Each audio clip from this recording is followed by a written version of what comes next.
ಸಹೋದರಿಯರೇ, ಆಗಮನ ಕಾಲದ ಮೊದಲನೆಯ ಭಾನುವಾರದ ಚಿಂತನೆಗೆ ತಮಗೆಲ್ಲರಿಗೂ ಸ್ವಾಗತ. ಈ ಆಗಮನ ಕಾಲದ ಮೊದಲನೆಯ ಭಾನುವಾರ ವರ್ಷ 3. ನಾವು ಚಿಂತಿಸುವ ವಿಷಯ ನಿಮ್ಮ ರಾಜ್ಯ ಬರಲಿ. ಸ್ವರ್ಗದಲ್ಲಿರುವ ನಮ್ಮ ತಂದೆಯೇ ಎಂಬ ಪ್ರಾರ್ಥನೆಯನ್ನ ನಾವು ಮುಂದುವರಿಸುವಾಗ ನಿಮ್ಮ ರಾಜ್ಯವು ಬರಲಿ ಎಂದು ಪ್ರಾರ್ಥಿಸುತ್ತೇವೆ. ಇದು ನಮ್ಮ ಪ್ರಾರ್ಥನೆ ಮತ್ತು ನಿಮ್ಮೆಲ್ಲರ ಪ್ರಾರ್ಥನೆಯಾಗಿದೆ. ಈ ಪ್ರಾರ್ಥನೆಯನ್ನ ನಮಗೆ ನೀಡಿದ್ದು ನಮ್ಮ ಪ್ರಭು ಯೇಸು ಕ್ರಿಸ್ತರೇ ಆಗಿದ್ದಾರೆ. ತಮ್ಮ ಜೀವನದ ಆ ಪ್ರಾರ್ಥನೆಯ ಫಲವನ್ನ ಹೇಗೆ ಪ್ರೇಷಿತರೊಡನೆ ಹಂಚಿಕೊಂಡಾಗ ತಮ್ಮ ನಿಜ ಸ್ವರೂಪದ ಅನುಭವವನ್ನೇ ಅವರು ಅವರೊಡನೆ ಹಂಚಿಕೊಂಡಂತಾಗಿದೆ.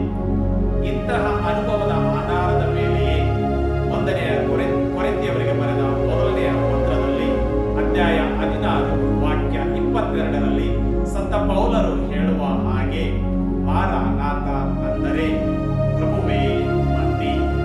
ಇದನ್ನೇ ನಾವು ಪ್ರಕಟಣ ಗ್ರಂಥದಲ್ಲಿ 22ನೇ ಅಧ್ಯಾಯ ವಾಕ್ಯ 20ರಲ್ಲಿ ಕೂಡ ನಾವು ನೋಡುತ್ತೇವೆ. ಅಲ್ಲಿ ಯೌವನರು ಪ್ರಭುವೇ ಬನ್ನಿ, ಯೇಸು ಕ್ರಿಸ್ತರೇ ನಮ್ಮ ಪ್ರಭುವೇ ಬನ್ನಿ ಎಂದು ಹೇಳುವ ಮಾತುಗಳನ್ನ ಆ ವಾಕ್ಯದಲ್ಲಿ ನಾವು ನೋಡುತ್ತೇವೆ. ಅಂದರೆ ಪ್ರಭುವನ್ನು ಹಿಂಬಾಲಿಸಿದ ಮೊದಲ ಪ್ರೇಷಿತರಲ್ಲಿ ಈ ಒಂದು ಅನುಭವ ಅಧಿಕವಾಗಿತ್ತು ಮತ್ತು ಸಮೃದ್ಧಿಯಾಗಿತ್ತು. ಮತ್ತು ಇದರೊಂದಿಗೆ ಅವರು ತಮ್ಮ ಜೀವನದಲ್ಲಿ ಪರಿವರ್ತನೆಯನ್ನು ಕಂಡುಕೊಂಡು ಅದನ್ನೇ ಇತರರಿಗೆ ಹಂಚಿಕೊಳ್ಳುವಂತ ಅನುಭವಗಳನ್ನ ನಾವು ಅವರ ಬರೆದ ಪುಸ್ತಕಗಳಲ್ಲಿ ಅಥವಾ ಪತ್ರಗಳಲ್ಲಿ ನೋಡುತ್ತೇವೆ. ಇಂತಹ ಒಂದು ಅನುಭವವನ್ನ ನಾವು ಕೂಡ ಪಡೆಯುತ್ತಿದ್ದೇವೆ. ಅದೇನೆಂದರೆ, ಪ್ರತಿ ಸಲ ಯಾವಾಗಲೂ ನಾವು ಪ್ರಾರ್ಥಿಸುವಾಗ, ಪ್ರಭುವು ನಮಗೆ ಕಲಿಸಿದ ಪ್ರಾರ್ಥನೆಯನ್ನು ಪ್ರಾರ್ಥಿಸುವಾಗ, ನಿಮ್ಮ ರಾಜ್ಯವು ಬರಲಿ ಎಂದು ಹೇಳುವಾಗ ನಾವು ಅವರ ರಾಜ್ಯದ ಆಗಮನಕ್ಕಾಗಿ ಸಕಲ ಸಿದ್ಧತೆಯೊಂದಿಗೆ ನಮ್ಮನ್ನೇ ನಾವು ತಯಾರಿಯಲ್ಲಿದ್ದುಕೊಂಡು ಅವರನ್ನು ಸ್ವೀಕರಿಸುವಂತಹ ಅನುಭವ ನಿಜವಾಗಿಯೂ ಸಂತೋಷದ ಮತ್ತು ಸುಂದರವಾದ ಅನುಭವವಾಗಿದೆ. ಇಂತಹ ಅನುಭವವನ್ನೇ ಕುರಿತು ಇಂದಿನ ಎಲ್ಲ ವಾಚನಗಳು ನಮಗೆ ತಿಳಿಸುತ್ತಾ ಇವೆ. ಅದೇನೆಂದರೆ, ಯೆರೆಮೀಯ ಪ್ರವಾದಿಯ ಗ್ರಂಥದಲ್ಲಿ ತಿಳಿಸುವ ಹಾಗೆ 33ನೇ ಅಧ್ಯಾಯ ವಾಕ್ಯಗಳು 14ರಿಂದ 18ರಲ್ಲಿ ಜೆರುಸಲೇಮನ್ನು ಹೇಗೆ ದೇವರು ತಾವು ವಾಗ್ದಾನ ನೀಡಿದ ಹಾಗೆ ಪುನರ್ ಸ್ಥಾಪಿಸಿದ್ದಾರೋ, ಅದೇ ರೀತಿ ಇಸ್ರಾಯೇಲರಿಗೆ ತಾವು ಮಾಡಿದ ಎಲ್ಲ ವಾಗ್ದಾನಗಳನ್ನು ನೆರವೇರಿಸುವಾಗ ಆ ದಿನಗಳು ಶುಭ ದಿನಗಳಾಗಿವೆ. ಮತ್ತು ಆ ದಿನಗಳಲ್ಲಿ ನೆಮ್ಮದಿಯಿಂದ ಶಾಂತಿಯಿಂದ ಅವರೆಲ್ಲರೂ ವಾಸಿಸುತ್ತಾರೆ ಎಂಬ ಒಂದು ಅನುಭವದ ಒಂದು ಟಿಪ್ಪಣಿಯನ್ನ ನಾವು ಯೆರೆಮೀಯ ಪ್ರವಾದಿಯ ಗ್ರಂಥದಲ್ಲಿ ನೋಡಿ ಕಲಿಯುತ್ತಿದ್ದೇವೆ.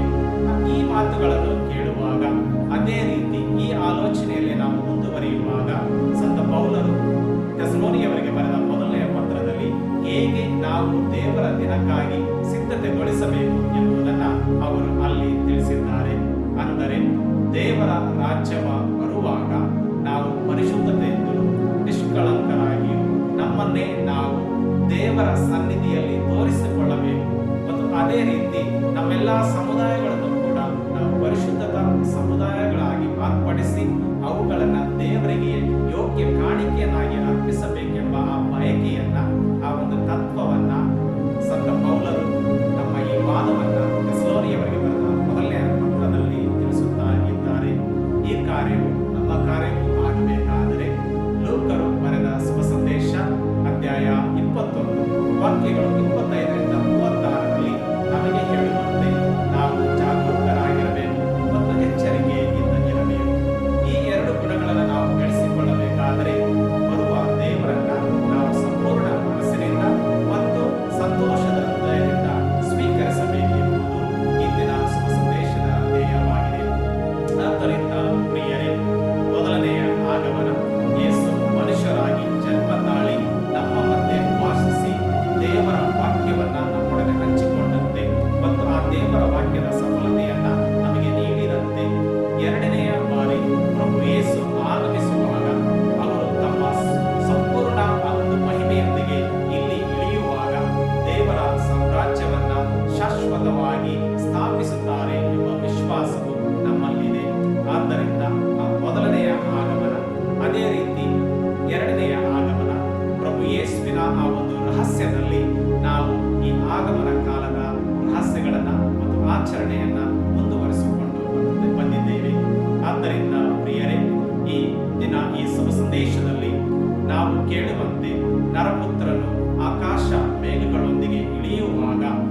ಕೆಲವೊಂದು ವಿಚಿತ್ರ ಸೂಚನೆಗಳು ಉಂಟಾಗುವು ಎಂಬುದನ್ನು ಲೂಕನು ಬರೆದ ಶುಭ ಸಂದೇಶದಲ್ಲಿ ನೋಡುತ್ತಾ ಇದ್ದೇವೆ. ಅಂದರೆ ಆ ವಿಚಿತ್ರ ಸೂಚನೆಗಳನ್ನ ಸೂರ್ಯ, ಚಂದ್ರ, ನಕ್ಷತ್ರ ಮತ್ತು ಅದೇ ರೀತಿ ಭೋರ್ಗರೆಯುವ ಸಮುದ್ರ ಮತ್ತು ತಳಮಳಗೊಳ್ಳುವಂತಹ ಅಸ್ತಿತ್ವದಲ್ಲಿ ತಳಮಳಗೊಳ್ಳುವಂತಹ ತತ್ತರಿಸಿದಂತಹ ದೇಶಗಳ ಅನುಭವದಲ್ಲಿ ಸೂಚಿಸಿದಂತಾಗುತ್ತದೆ.